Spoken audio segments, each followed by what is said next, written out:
जाने फिर क्या हुआ। तो चलिए इसके बारे में विस्तार से जानते हैं। रावण के वध के बाद भी शूर्पणखा के मन में बदले की आग धधक रही थी। जब राम ने सीता को त्यागा उसके बदले शूर्पणखा उन्हें भड़काने पहुंची। सीता ने कुछ ऐसा कहा जो हम सबके जीवन का मंत्र बन सकता है। राम और रावण के झगड़े की जड़ शूर्पणखा थी। रावण के मरने के बाद शूर्पणखा का बदला पूरा नहीं हुआ था। जब शूर्पणखा को पता चला कि राम ने सीता को त्याग दिया है, उस वक्त उसने सोचा कि सीता के जले पर नमक छिड़कने का वक्त है। राम ने रावण का वध किया और वह अयोध्या लौटे तो उनकी प्रजा ने सीता की पवित्रता पर सवाल उठाया। पति का मान रखने के लिए गर्भवती सीता वन में रहने चली गई थीं। वह घने जंगलों में गईं जहां वाल्मीकि मिले। उन्होंने सीता को अपने पास शरण दी। जब सीता शांति के साथ वहां रह रही थी तो शूर्पणखा उनसे मिलने पहुंची। सीता का जीवन बदल चुका था।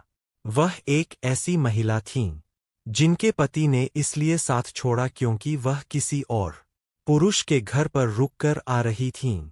इस बात से शूर्पणखा काफी खुश थी। वह उनका मजाक उड़ाने पहुंची।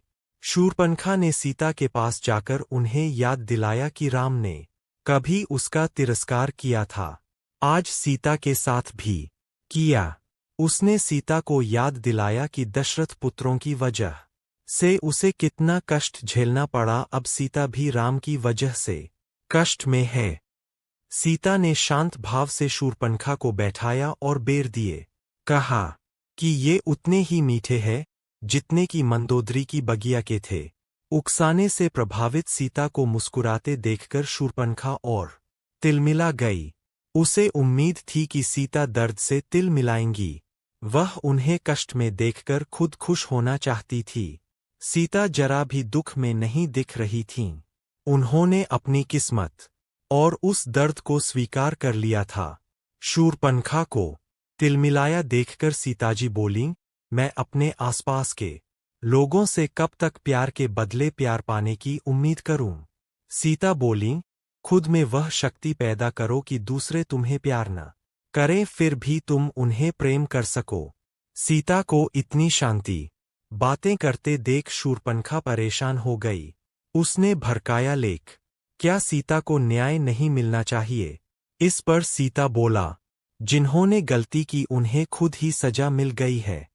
जिस दिन से दशरथ पुत्र ने उन्हें छोड़ा है, उन्हें एक क्षण के लिए भी शांति नहीं मिली। सीता ने शूर्पणखा को सलाह दी कि पुरानी बातें भूलकर आगे बढ़े। जिन्होंने उन्हें दुख दिया है वे अपने दिमाग से ये बातें नहीं हटा पाएंगे, लेकिन वह हटा सकती है। सीता ने शूर्पणखा से कहा कि उसने खुद को पीड़ित बना रखा है। बदले की आग में वह सिर्फ रावण जैसे ही बनती जाएगी। सीता बोलीं, अपने भाई सगे संबंधियों के मरने और महल जलने से ऊपर उठे संस्कृतियां आएंगी जाएंगी। राम रावण भी आते जाते रहेंगे। प्रकृति ऐसी ही रहेगी। सीता बोलीं, मैं इसका ही आनंद ले